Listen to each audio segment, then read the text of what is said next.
Les amis, allez, je reviens avec une autre vidéo du journal à compléter 5 ans de réflexion. Si vous savez pas de quoi je parle, vous pouvez voir la vidéo précédente, je vous explique en introduction ce que je vais faire.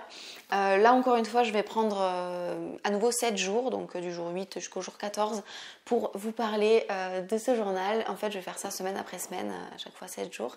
Ça vous permet, si vous êtes curieux, de voir mon évolution au-delà de ces 5 années. Donc là, je suis sur la 6e année et ça vous permet aussi d'y répondre et d'expérimenter ce journal avant de peut-être vous le procurer si vous voulez.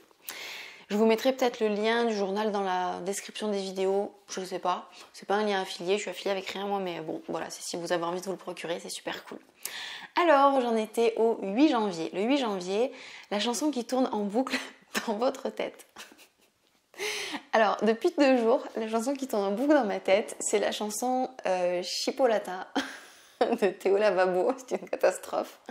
C'est une catastrophe. J'ai écouté cette chanson le premier coup dans une story d'un ami et du coup ça m'a fait rire et avec Paul on est allé voir ce que c'était parce qu'on ne connaissait pas. Et du coup depuis on l'a en tête et on la chante tous les jours et c'est une catastrophe. C'est une catastrophe. J'aurais préféré que ce soit autre chose mais bon tant pis. En 2016 c'était la chanson La Phase. Ou alors c'était mieux au début des Regals. En 2017 c'était Les Seuls Lacs des Tropiques. Waouh, super moderne. En 2018 c'était Il y a de la joie. C'est une de mes chansons préférées de toute façon. En 2019 c'était Pour un flirt avec toi. C'était un délire avec Paul aussi ça. Et en 2020 c'était Oh mon Dieu. C'était Tape dans tes mains. C'était la chanson de Petit Ours Brun. Pour ceux qui ont des enfants ou des neveux, des nièces ou des petits frères, vous savez de quoi je parle. Petit Ours Brun, le générique en fait. Enfin, tape dans tes mains, Petit Ours Brun quoi. Voilà, ça c'est la faute à ma nièce. Horrible. En fait, c'est que des chansons qui te restent dans la tête quoi. Le 9 janvier, une journée ordinaire. Pourquoi ou pourquoi pas? Une journée ordinaire. Je crois qu'on est le 9 aujourd'hui. Je sais pas. En fait, parce qu'on est dimanche. Parce que je me suis réveillée un peu plus tard que d'habitude, parce que j'ai pris le temps de voir mon thé. D'ailleurs, je l'ai pas fini, il est là-bas, faudrait que j'aille le chercher parce que j'ai soif, mais bon. Parce qu'on va aller voir ma famille en petit comité pour la galette des rois. Donc voilà, truc classique. Qu'est-ce que j'ai dit en 2016? Vraiment pas. Le matin à Ikea avec maman pour meubler mon appart, l'après-midi à monter les meubles, le soir à vider les cartons puis à pleurer dans mon lit. Ouais, je venais de me faire larguer, j'étais au bout de ma vie, j'étais dans un appartement tout neuf et vide. J'étais désespérée, là clairement. Putain. 2017, journée avec mon loulou, donc là j'étais retournée en couple, j'étais à nouveau en couple avec mon ex. Midi avec les filles de mon ancien boulot du coup, après-midi avec une copine. Et pour notre Noël Gonze. Ah, trop bien. Ah oui, bah, je me souviens de cette journée, tiens. Ah, c'était cool, c'est trop bien. C'est bien parce que du coup, ça fait un souvenir sur un truc où en temps normal, j'aurais pas de souvenir aussi précis. C'est cool. 2018, ménage avant le week-end. Prise de sang à l'hosto. Ah oui, téléconférence plus téléphone avec Paul. Ok, là, je venais de rencontrer mon amoureux du moment et on s'était pas encore revus. Et vu qu'on allait probablement se mettre en couple, en fait, j'avais répondu à cette question le 29 janvier, j'ai écrit entre parenthèses, donc c'était pas du tout du 9 janvier, mais c'était le 29. Mais en fait, on allait se voir pour la première fois et en fait, on faisait des tests MST parce qu'on savait qu'on allait avoir des rapports sexuels à un moment donné et qu'on voulait pas se transmettre de maladie. Donc j'étais à l'hôpital avec ma soeur, celle qui m'a fait la prise de sang pour les tests. Voilà, MST et tout ça. IST et tout. Donc voilà, c'était cette journée-là et téléconférence parce que j'étais en formation de coaching, je pense. Bah non, c'est sûr en fait, j'étais en formation. Donc j'avais des exercices, du travail à faire et tout pour me former. 2019, une journée au boulot et une soirée avec mon amoureux. Ok. 2020, matinée yoga plus écriture. Premier appel du coup de vente avec une future cliente par rapport aux mensonges. La pub des ateliers du samedi, des câlins avec mon amoureux. Cool. Le 10 janvier, quelque chose vous a marqué aujourd'hui? Aujourd'hui oui parce qu'il neige. J'ai filmé les 2 vidéos même, là c'est la dernière fois, c'est 2 jours là que je filme la même vidéo. Donc aujourd'hui quelque chose qui m'a marqué, oui c'est qu'il neige. Et c'est cool, c'est rare. En 2016 j'avais écrit avec mes parents, on a cassé le miroir qui devait aller dans mon hall. Oh mon dieu, je m'en rappelle. Ouais, dans mon ancien appart, à un moment donné j'avais un grand miroir et on voulait l'installer contre un mur et en fait il nous a échappé et le coin a été fissuré. Je Oui, non. Alors du coup, qu'est-ce qui s'est passé? Je sais plus si on l'a mis quand même ou si on en a mis un autre. Je sais plus. Je sais plus. Bon, voilà. Je sais que j'ai eu un miroir après, donc ou alors on l'a mis parce qu'il était fissuré, ou alors on a fait autre chose. 2017, quelque chose qui vous a marqué aujourd'hui, bah, c'était mon herpès sur la lèvre. Ouais, bah, j'avais dû avoir un bouton de fièvre monstrueux. 2018, Paul m'a appelé, ma petite boîte. Oh, c'est trop mignon. C'était au tout début qu'on était ensemble, au tout début de notre relation tout court en fait. Je sais même pas si on était officiellement en couple, enfin, c'était un peu flou tout ça. Ma petite boîte, c'est comme dans Le Petit Prince. C'est trop mignon. Trop mignon, trop mignon. 2019, notre conversation... ah oui, d'accord. C'était une conversation sur le thème du sexe avec Paul. Du sexe solo, donc des masturbations et tout ça. On a souvent des conversations, on a souvent eu, et on a de toute façon des conversations sur tous les sujets. Et là, bah, c'était une conversation là-dessus. Très important de parler de ça en couple. Très, très important. J'étais pas encore formée en sexologie là, mais bon bref, en tout cas c'est important. 2020, l'engouement pour les ateliers, l'amour des gens. Ça devait être un samedi en fait, en 2020. Et ouais, j'adore ces ateliers du samedi, j'ai trop hâte de pouvoir les refaire. Le 11 janvier, aujourd'hui vous avez perdu. Aujourd'hui, qu'est-ce que j'ai perdu? Du temps. J'ai perdu un peu de temps aujourd'hui, mais pas beaucoup en fait. Ou j'ai perdu un peu de temps de sommeil surtout, je dirais. 2016, des poils parce que je me suis... Ok, c'est le premier jour où j'ai testé la lumière pulsée. À l'époque, j'avais l'appareil pour la lumière pulsée, je testais ça. Donc j'ai marqué que j'ai perdu des poils. Ok, n'importe quoi. 2017, patient, j'ai perdu de la patience. J'ai perdu ma patience et mon énergie, ma motivation. Une journée de taf soporifique, waouh. 2018, eh ben on était encore le 29 janvier quand j'ai rempli ça. J'ai perdu du sang dans ma prise de sang. d'MST. Voilà, j'en ai parlé juste avant en fait.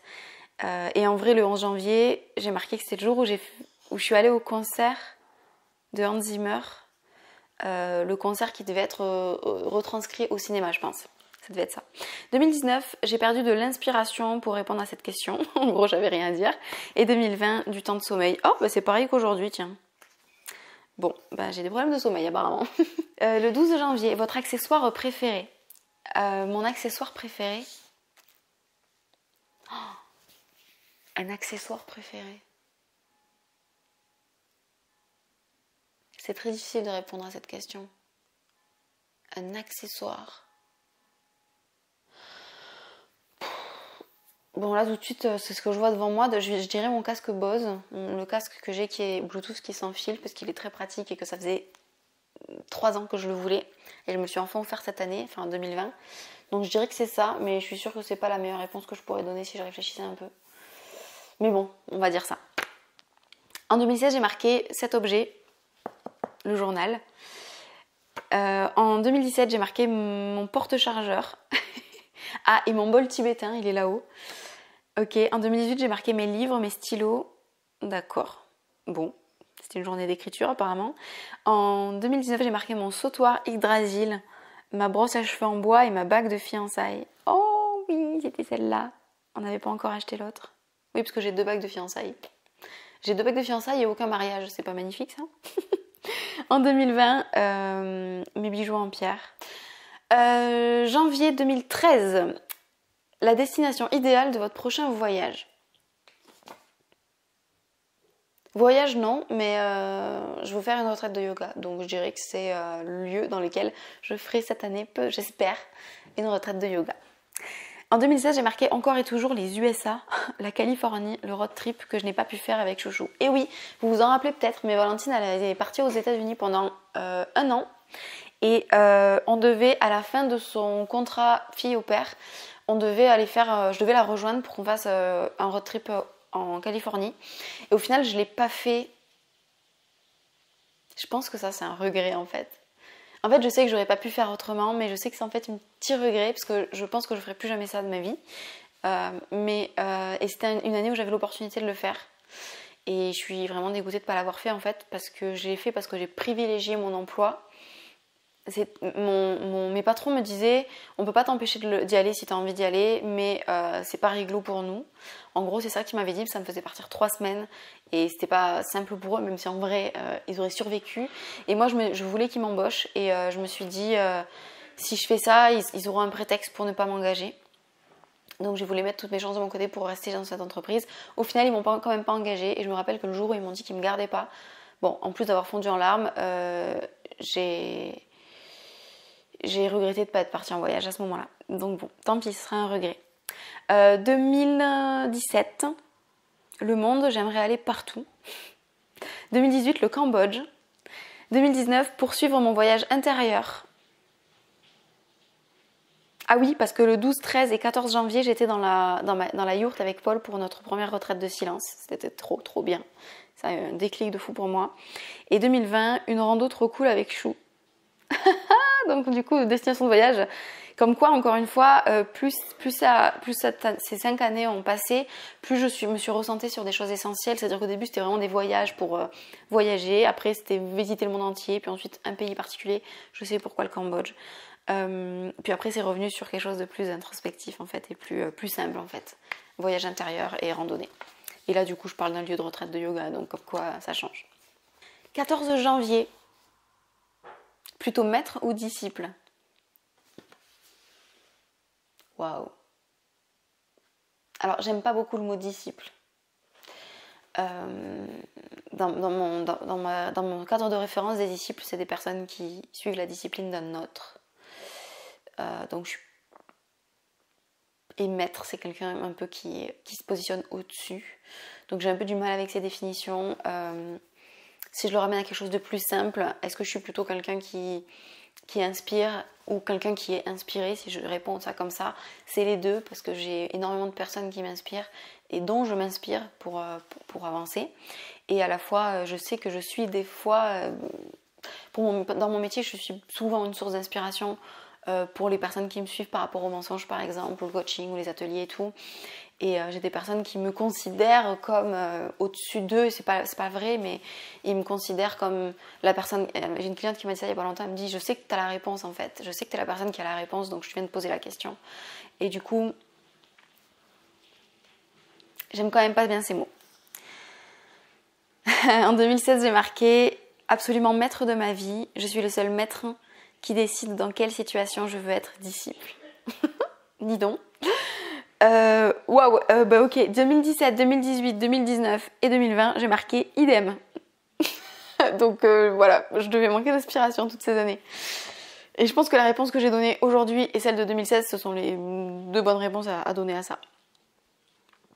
Ok, je m'arrête là, on est allé 8, 9, 10, 11, 12, 13, 14, ça fait 7. Très bien, je m'arrête là pour aujourd'hui. J'espère que ça vous a plu et du coup, dites-moi dans les commentaires si vous avez envie de partager vos réponses. Et voilà, je suis super contente d'avoir filmé ça. Je vais continuer les prochains jours à vous faire ça.